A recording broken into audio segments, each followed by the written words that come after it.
बिस्मिल्लाहिर्रहमानिर्रहीम। अस्सलाम वालेकुम नाज़रीन, आप यूट्यूब चैनल देख रहे हैं, मैं इमरान खान।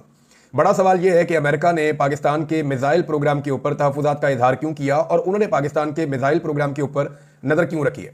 पाकिस्तान में जो सियासी लोग हैं वो नॉर्मली एक दूसरे के साथ झगड़ते रहते हैं और चीज़ों के लिए एक दूसरे को ब्लेम करते रहते हैं, लेकिन इसका पाकिस्तान की अंदरूनी सियासत से कोई ताल्लुक नहीं है। हाँ, अमेरिका इन चीज़ों को बाज़ औक़ात इस्तेमाल करता है और बाज़ औक़ात कम इस्तेमाल करता है, ये एक हकीकत है। लेकिन पाकिस्तान के जो मिसाइल प्रोग्राम है इनके ऊपर अमेरिका का एतराज़ नया नहीं है, ये बहुत पुराना है। जब परवेज़ मुशर्रफ का दौर था या उससे पहले का दौर था, जब पाकिस्तान ने एटमी धमाके किए, तब भी अमेरिका को तहफ़्फ़ुज़ात थे, उसके इत्तेहादियों को तहफ़्फ़ुज़ात थे, इंडिया को थे, इसराइल को थे, यूरोपीय यूनियन और मगरबी ममालिक को थे।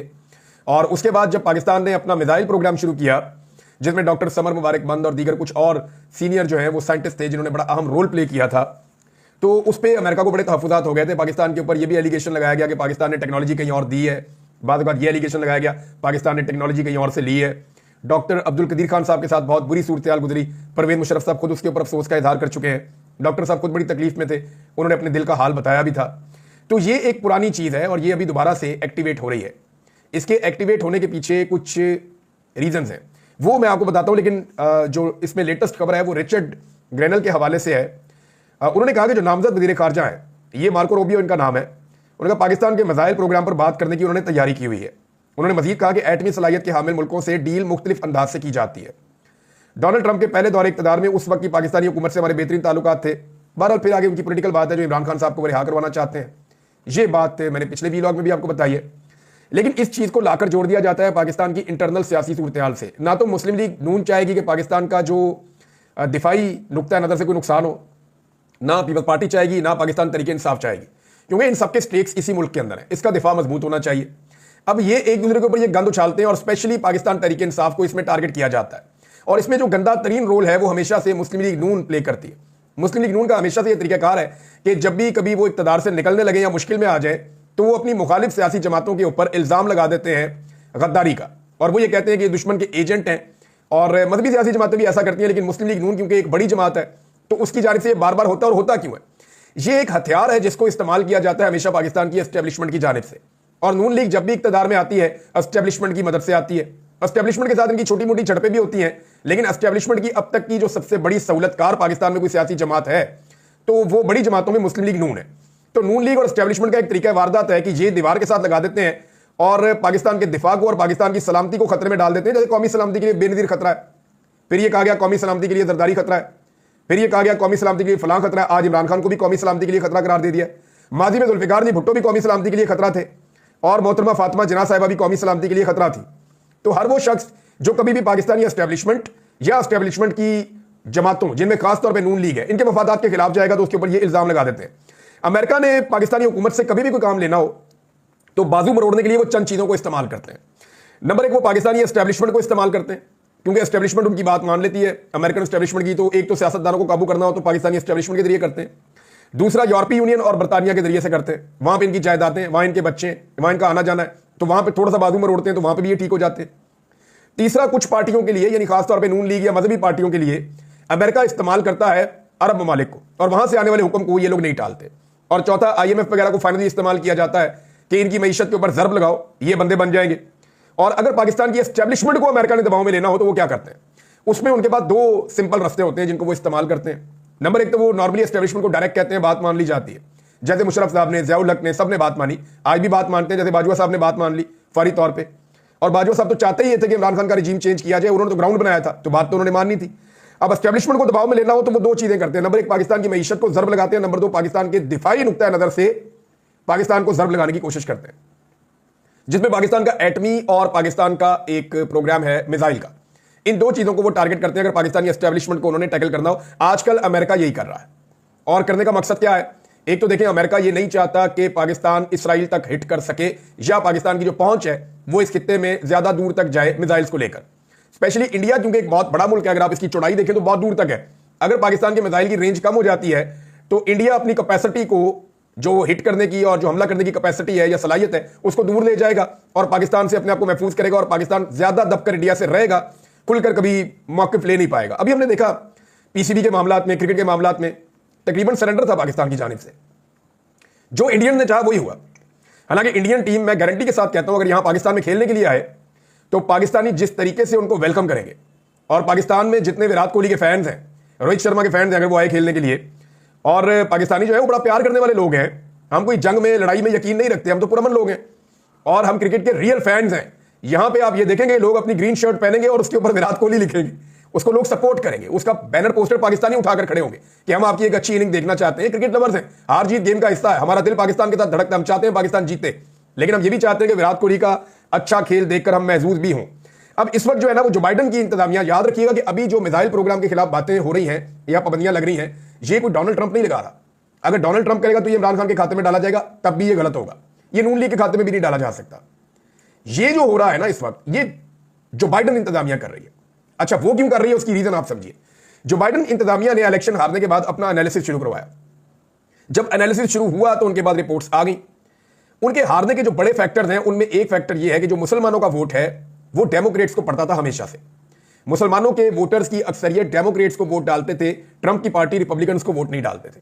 लेकिन हैरत अंगेज तौर पर, हैरानकुन तौर पर बहुत बड़ी तादाद में मुसलमानों का वोट शिफ्ट हो गया और इसकी वजह से कई रियासतों में वो मतलूबा नताइज नहीं मिले डेमोक्रेट्स को जो उनको मिलने चाहिए थे। अब जब उन्होंने वजूहात का तायुन किया कि मुसलमानों का जो वोट है या वोटर है वो हमारे हाथ से क्यों निकला, तो इसकी जो बड़ी वजूहात है उनमें दो वजूहात थी। नंबर एक, जो सबसे बड़ी वजह है जिसका कोई और मुकाबला ही नहीं कर सकती वजह, वो फलस्तीन का मामला है, गजा का मामला है। गजा में जंगबंदी के हवाले से जो बाइडन कुछ कर नहीं पाया, जो बाइडन की इंतजामिया मुकम्मल तौर पर नाकाम रही, बल्कि उन्होंने सहूलतकारी की, वहां जो खून बहा। डोनाल्ड ट्रंप ने यह वादा किया मुख्तलिफ जगहों पर कि मैं इक़्तिदार में आते ही गजा में जंग बंद करवा दूंगा, चाहे वो इसराइल के हवाले से पॉलिसी वही है, सबकी अमेरिकन की एक ही पॉलिसी है, लेकिन कम से कम ट्रंप ने कहा कि मैं जंग बंद करवा दूंगा। तो एक तो ये बड़ी वजह थी। दूसरा, जो ओवरसीज पाकिस्तानी है उन्होंने बड़ी जबरदस्त किस्म की एक कैंपेन चलाई डोनाल्ड ट्रंप के हक में, इमरान खान को लेकर, पाकिस्तान में होने वाले जुल्म और बर्बरियत को लेकर उन्होंने मुसलमान कम्युनिटी को मुतवज्जह किया। ज्यादातर वहां पे मसाजिद हैं, उनमें मुसलमान जाते हैं नमाज पढ़ने के लिए, ओवरसीज पाकिस्तानी बहुत जाते हैं, कम्युनिटियों का हिस्सा है। तो उन्होंने तमाम मुसलमानों से रब्ता किया और उन्होंने कहा कि ट्रंप को वोट डालकर देखते हैं। एक तो पाकिस्तान के अंदर जो जुल्म और बर्बरियत हो रही है, वाहिद आदमी है इमरान खान जिसने इस्लामोफोबिया के खिलाफ बात की थी, वाहिद आदमी है इमरान खान जिसने नामूस रिसालत के लिए बात की थी। ये बहुत ताकतवर आदमी है और आलमी सतह का एक लीडर है, इसको बाहर निकालना जरूरी है। दूसरा, गजा के अंदर जंग रोकना बहुत जरूरी है। तो इन चीजों को लेकर जो पाकिस्तानी मुसलमान है इन्होंने जबरदस्त लॉबिंग की मुसलमानों के बीच में और वोटर्स को शिफ्ट करवाया।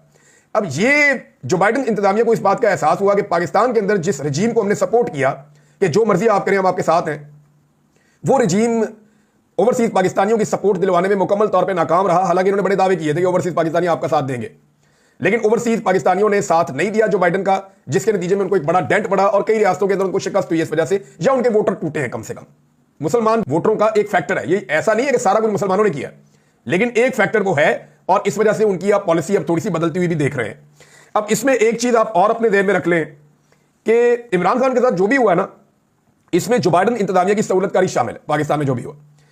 अब अमेरिकी ये नहीं कह रहे कि इमरान खान को हुकूमत में, यानी अब ये प्रोपेगेंडा किया जा रहा है कि जनाब, कल तक ये कहते थे कि जनाब बैरूनी मुदाखलत नहीं होनी चाहिए, तो बात यह पूछी जा रही है कि अब ये क्यों कहते हैं कि जी ये मुदाखलत ठीक हो रही है।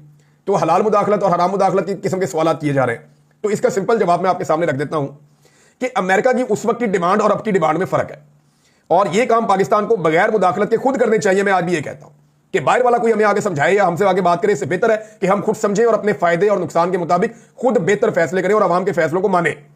अब पहले जो मुतालबात थे वो क्या थे, या जो बाइडन इंतजामिया ने क्या किया था? नंबर एक, उनका वादे हुक्म आया था कि हुकूमत गिरा दी जाए इमरान खान की। नंबर दो, उनका वादे हुक्म था कि इमरान खान को इक़्तिदार में नहीं रहने देना, दोबारा इक़्तिदार में ना आए। फिर जितना भी जुल्म और बर्बरियत पाकिस्तान में हुई उसमें वो मददगार रहे। इलेक्शन धांधली के ऊपर वो मुकम्मल खामोश रहे। मुतनाज़ तरीन आईनी तरामीम हुई, एमएनएज और सेनेटर्स को अगवा किया गया, इसके ऊपर वो बिल्कुल नहीं लिखे। बहुत सारे लोगों ने लिखा, वो बोले ही नहीं। इंसानी हकूक़ की खिलाफ वर्जियों और जबरी गुमशुदगियों पर भी अमेरिका हैरानकुन तौर पर ना सिर्फ खुद खामोश रहा बल्कि अपने इत्तेहादियों को भी तकरीबन खामोश रखा। IMF और दीगर इदारों के जरिए से पाकिस्तान की बदतरीन पॉलिसियों और बदतरीन माशी हालात के बावजूद उन्होंने मुकम्मल मुआवनत करवाई। तो यह था उनका मॉडल। अब क्या मांगा जा रहा है इस वक्त? इस वक्त जो मांगा जा रहा है, नंबर एक, ये कहा जा रहा है कि इमरान खान साहब को जाली मुकदमात से रिहाई दी जाए। देखें, जिस वक्त ये मांगा जा रहा है ना, उस वक्त इमरान खान ने 99% मुकदमात अपने खुद खत्म करवा लिए हैं। यानी इमरान खान साहब के 180 से ज्यादा मुकदमात हैं, लगभग डबल सेंचुरी होने वाली है उनकी। इन मुकदमात में से इमरान खान साहब के ऊपर 2-3 ही एक्टिव हैं। तो अंदाजा कर ले आप कि उनके जीतने की परसेंटेज या उनकी अपने आप को बाहर निकालने की जो इमरान खान साहब की फतह की परसेंटेज है वो 99% है। तो इमरान खान साहब तो ऑलरेडी चीजें कर चुके हैं। दूसरा यह है कि अमेरिका अब यह कहता है कि मैंडेट का एहतराम करें। वो ये नहीं कहता इसकी हुकूमत हटाओ, इसकी हुकूमत बनाओ, कहते नहीं, ये पब्लिक को फैसला करने दें, मैंडेट का एहतराम करें और इंसानी हकूक़ की खिलाफवर्जियां बंद की जाएं। अब ये एक रियल फैक्ट है, हर पाकिस्तानी ये जानता है कि पाकिस्तान में बदतरीन खिलाफ वर्जियां हुई हैं इंसानी हुकूक की, और इसमें किसी किस्म की दो राय नहीं है। अब हुआ यह है कि बजाय इन चीजों के सीखने के, पाकिस्तान की एस्टेब्लिशमेंट ने अपना मजहबी चैप्टर लॉन्च कर दिया है। मजहबी चैप्टर जो लॉन्च हुआ है उसके अंदर पहला जो स्टेटमेंट आया वो ताहिर अशरफी साहब की जानिब से आना था, वही स्टेटमेंट आया ताहिर अशरफी साहब की जानिब से, और उन्होंने कहा जी कि अमेरिका को क्यों नजर नहीं आता गुआंटानामो बे, और आफिया सदीकी जो बेगुनाह है वो क्यों नजर नहीं आती। तो मेरा सवाल यह है ताहिर अशरफी साहब से कि उन्होंने अपनी जिंदगी में आफिया सदीकी और गुआंटानामो बे के मामला के ऊपर कितने एहतजाज किए, कितना जोर लगाया, और ये उनका कॉन्स्टिट्यूशनल राइट है। ताहिर अशरफी साहब का ये हक है कि वो रोजाना गुआंटानामो पे बात करें, जैसे अमेरिकन का हक है कि वो बात कर सकते हैं इंसानी हुकूक की खिलाफ वर्जियों पे, जैसे मेरा हक है कि मैं फलस्तीन पे बात कर सकता हूं, मैं यूक्रेन और रूस के मामले पे बात कर सकता हूं, पूरी दुनिया में जहां पे मैं अपना पॉइंट ऑफ व्यू दे सकता हूं। इसी तरह ताहिर अशरफी साहब का ये हक था कि वो हमेशा बात करते, जब भी जाते सऊदी हुक्मरानों को मिलने के लिए, तो क्या उन्होंने कितनी मरतबा सऊदी हुक्मरानों को कहा कि आप अमेरिका से कह के डॉक्टर आफिया को छुड़वा दें, या उन्होंने कितनी मरतबा कहा कि आप मजम्मत करें गुआंटानामो बे की, या कितनी मरतबा उन्होंने खुद आवाज उठाई। तो खुद अगर आप इंसानी हुकूक के लिए आवाज नहीं उठा रहे तो दूसरों को आप आवाज उठाने से मना नहीं कर सकते, क्योंकि ये मामला जो है वो सिंपली है मिलिट्री कोर्ट्स के हवाले से। मैं मिलिट्री कोर्ट्स पे आता हूं, लेकिन पहले एक खबर और है। ख्वाजा आसिफ साहब ने एक स्टेटमेंट दिया इमरान खान साहब को लेकर, और उनका स्टेटमेंट इमरान खान साहब को लेकर यह है, जैसे वो हमेशा कहते हैं जी इमरान खान यहूदियों का एजेंट है। अब जरा आप स्टेटमेंट देख लें। इमरान खान एक इसराइली असासा है जिसके जरिए वो वाहिद मुसलमान एटमी कुव्वत को खुदा ना खास्ता सरनगू करना चाहते हैं। ये जनाब ख्वाजा आसिफ का स्टेटमेंट है। ये हमेशा मदद को इस्तेमाल करेंगे, हमेशा हुब्बुल वतनी को इस्तेमाल करेंगे, गद्दार कहेंगे, एक बंदे को तौहीन मदद का इल्जाम लगाएंगे। ये चीजें ये हमेशा करते हैं क्योंकि इनकी तरबियत एस्टेब्लिशमेंट के साथ हुई है। वो एक अभी इंटरव्यू में देख रहा था एक साबिक ब्यूरोक्रेट का, वो ये बता रहे थे कि एक ऑफिसर ने अपनी जेब से 2 कार्ड निकाले और निकाल कर कहा कि इंडियन कार्ड है, ये डाल देते हैं इस आदमी के ऊपर और इस पर केस बना देते हैं। यानी बड़े आराम से, मुझे एक डीआईजी उन्होंने बताया, उन्होंने कहा मुझे बहुत धमकाया गया, ये कहा गया आप पे ये डाल देंगे, ये डाल देंगे, आपको नौकरी से निकाल देंगे, हमारी बात माने। मैं नहीं मानता था, तो फाइनली कहा कि हम आपके ऊपर तौहीन रिसालत डाल देंगे। ये पाकिस्तान की एस्टेब्लिशमेंट ने उनके साथ किया। उन्होंने मुझे खुल के ये बात बताई, कभी वो किताब लिखेंगे तो उसमें सामने भी आ जाएगा। चंद चीजें मैं आपके सामने रखना चाहता हूं जैसे ख्वाजा आसिफ इसराइल का असासा कह रहे हैं उसके बारे में। नंबर 1, इमरान खान साहब के ऊपर उनके दौरे इक़्तिदार में इसराइल को तस्लीम करने के लिए शदीद तरीन दबाव था और इसके बहुत सारे गवाह मौजूद हैं, वो खुद भी कह चुके हैं। लेकिन इमरान खान साहब ने किसी सूरत भी इसराइल को तस्लीम करने से इनकार कर दिया, बल्कि उन्होंने यह कहा कि मैं अपने अल्लाह को क्या जवाब दूंगा। नंबर 2, जनरल बाजवा जिन्होंने ख्वाजा आसिफ साहब को एमएनए बनवाया था, जनरल बाजवा सहाफियों के साथ खुद ये कहते रहे हैं, एक मीटिंग में मैं भी मौजूद था, वो ये चाहते थे कि इसराइल को तस्लीम करने की तरफ मामला आगे बढ़े और पाकिस्तान के मीडिया में इसको डिस्कस किया जाए, और वो ये कहते रहे हैं निजी महफिलों के अंदर कि पाकिस्तान को क्या मुसीबत है। नंबर 3, इमरान खान साहब के जो मुखालिफ सहाफी हैं या जो प्रो एस्टैब्लिशमेंट और प्रो मरियम नवाज हैं या नवाज शरीफ के करीबी जो सहाफी हैं, उनका वफद इसराइल में जाता है मुलाकातों के लिए और किसी का क्यों नहीं जाता। नंबर 4, इसराइल के खिलाफ कोई वादे मौक़िफ़ इस हुकूमत का अभी तक नहीं आया। नंबर 5, जो लोग भी फलस्तीन के हक में एहतजाज करने के लिए निकले या जिन्होंने फलस्तीन का परचम उठाया, उनके ऊपर मौजूदा पाकिस्तानी रजीम ने न सिर्फ टॉर्चर किया बल्कि उनसे झंडे भी छीने, उन्हें गिरफ्तार भी किया गया।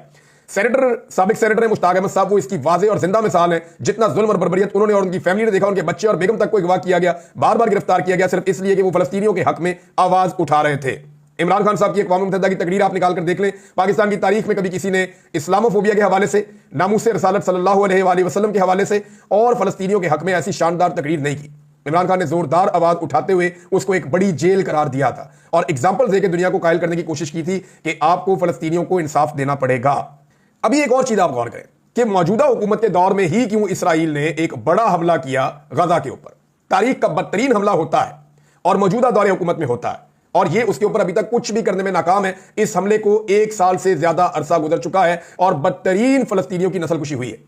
तो ख्वाजा आसिफ साहब को देखना पड़ेगा, वो वजीर दिफा है, उन्होंने फलस्तीनियों के दिफा के लिए क्या किया और इमरान खान साहब ने अपने दौर में क्या कुछ किया था, ये सबके सामने, और उनके ऊपर कितना दबाव था इसराइल को तस्लीम करने के लिए, ये चीज अब सारी दुनिया जानती है। और वो सहाफी गवाहियां देते हैं जो ख्वाजा आसिफ या उनकी जमात के बहुत करीब रहे। मिलिट्री कोर्ट के हवाले से इमरान खान साहब के कुछ साबिक बयानात में तनकीद की जा रही है, बिल्कुल ठीक बात है, बिल्कुल ठीक बात है। माजी में इमरान खान साहब ने इसको सपोर्ट किया था कि मिलिट्री कोर्ट से सजाएं हो सकती हैं, लेकिन ये किया था दहशतगर्दों के हवाले से। अब मैं एक चीज समझ गया हूं कि जो चीज हम ये समझते हैं ना कि मजबूरी है और इन हालात में ये काम हो जाना चाहिए, चाहे ये काम कानून और आइन की नजर में गलत है, लेकिन हमारे हालात की मजबूरी है, तो कल को सही काम को करने के लिए जो गलत तरीकाकार इस्तेमाल किया जाता है वही मुड़ के हमारे ऊपर भी आ जाता है। यानी हमें ऐसा लगता था कि जो आदमी बम धमाके करे उसको जबरी तौर पे लापता कर दिया जाए, लेकिन फिर हमने देखा कि हर उस बंदे को जबरी तौर पे लापता कर दिया गया जिसने कभी दहशतगर्दी का एक गमला भी नहीं तोड़ा हुआ, एक शीशा भी नहीं तोड़ा हुआ। हमने देखा वही चीज मुड़ के हमारे ऊपर आ गई। लिहाजा जबरी लापता करने की सख्त मुखालफत हमेशा करनी चाहिए थी, आज भी करनी चाहिए, किसी को नहीं करना चाहिए, चाहे वो मुजरिम है चाहे वो नहीं है। आप कानून के मुताबिक चले। इसी तरह मिलिट्री कोर्ट्स की जस्टिफिकेशन दी गई कि दहशतगर्द हैं, अदालतों से छूट जाते हैं, जजों पे दबाव होता है, तो भाई आप अपने सिस्टम को ठीक करें। ये नहीं हो सकता कि मिलिट्री कोर्ट के अंदर आप सिविलियंस को लेकर चले जाएं, चाहे वो कोई भी आप नहीं ले जा सकते। अब इसकी मुखालफत करनी होगी। ऐसा नहीं है कि इमरान खान साहब आसमान से उतरे, इंसान सीखता है, वक्त के साथ साथ सीखता है। इमरान खान साहब ने अपनी जिंदगी में अपनी कई गलतियों की निशानदेही करके खुद कहा कि मैं वहां गलत था, मुझे वो ठीक करना चाहिए था। ये एक लीडर की निशानी है कि उसने गुजरे हुए वक्त से और अपनी गलतियों से सीखा और वो आगे बढ़ गया। जो लोग अपनी गलतियों पे अड़ जाते हैं वो कभी भी ठीक नहीं होते। मैंने क्यों जाके बलोचों से माफी मांगी, मैं क्यों अपनी कुछ चीजों के ऊपर ये कह चुका हूं कि मादी में मैंने ये चीजें गलत की, वो इसीलिए कहा कि मैंने वक्त से सीखा और मैंने ये सीखा कि पाकिस्तान ऐसे नहीं चल सकता, ये जुल्म और ज्यादती और इसका सिलसिला अब हमेशा के लिए बंद होना चाहिए। अच्छा, इसमें जनाब अब सजा पाने वाले दाऊद खान के वालिद ने GHQ और वजारत दिफा को ये लेटर लिखा है, जिनको फौजी अदालत से सजा दी गई है कि जनाब आप हमें कॉपी दें फैसले की। अब फैसले की कॉपी आएगी तो आपको बड़ा मजा आएगा नाज़रीन, क्योंकि जो फैसले लिखे गए हैं ना उनके बारे में जो अब तक इतला आ रही है वो बड़े इंटरेस्टिंग है। और जब आप उनके फैक्ट्स पढ़ेंगे तो पाकिस्तान में एक नया मीम्स का सिलसिला शुरू हो जाएगा। आने वाले दिनों में ये फैसले आपके सामने आ जाएंगे। की सूरत हाल पे नाज़रीन मैंने बात कर दी, लेकिन एक चीज बताऊं, रावलपिंडी स्टेडियम में अता तारड़ साहब गए, अब उनको वज़ीर आज़म और मरियम नवाज जैसा प्रोटोकॉल तो नहीं दिया जा सकता कि सारे स्टेडियम के अंदर अपने बंदे ले जाके बैठाएं। वहां लोगों ने कैदी नंबर 804 के नारे लगा दिए और पूरे स्टेडियम में इमरान खान के नारे लग रहे थे, और एक जो लोगों का फेवरेट नारा है कि मरियम के पापा चोर है, वो नारा भी लग रहा था। तो बड़ी शर्मिंदगी हुई इनको, यहां पे जहां जाएंगे पाकिस्तान में नारे लगेंगे चोर चोर के। ये बच नहीं सकते, कभी भी ये बच नहीं सकते। इन्होंने मैंडेट चोरी किया हुआ है, ये पब्लिक के बीच में जा ही नहीं सकते, ये लोगों को फेस ही नहीं कर सकते, और ये एक रियलिटी है, इससे अब ये नहीं भाग सकेंगे। इन्हें अवाम में वापस जाने के लिए जमहूरी तरीकाकार इख्तियार करना पड़ेगा और उसमें इनको टाइम लगेगा। नाज़रीन, पारा चनार की सूरत हाल पे हम बाद में जरूर डिटेल में बात करेंगे, लेकिन मैं आपको ये बताऊं कि हुकूमत की सूबाई और वफाकी हुकूमत दोनों की इस वक्त अव्वलीन तरजीह होनी चाहिए। वहां जो रस्ते बंद हैं, अद्वियात का मसला है, बच्चों का मसला है, पाकिस्तान का मीडिया उनका गुनाहगार है, और इसके ऊपर हमसे पूछ होनी है बाद में कि इसके ऊपर आपने बात क्यों नहीं की। क्योंकि देखिए वहां पे 100 के करीब बच्चों के बारे में बताया जाता है, लेकिन जो एस्टेब्लिशमेंट के माउथ पीस है खैबर पख्तूनख्वा हुकूमत में बैरिस्टर साहब, वो इसको डिनाई करते हैं। फिर भी सूरत हाल बहुत कशीदा है, सूरत हाल बहुत गंभीर है, इसके ऊपर रियासत को फौरी तौर पर तवज्जो देनी चाहिए। अब तक के लिए इतने, अपना ख्याल रखिएगा, अपने चैनल का भी। अल्लाह हाफिज़।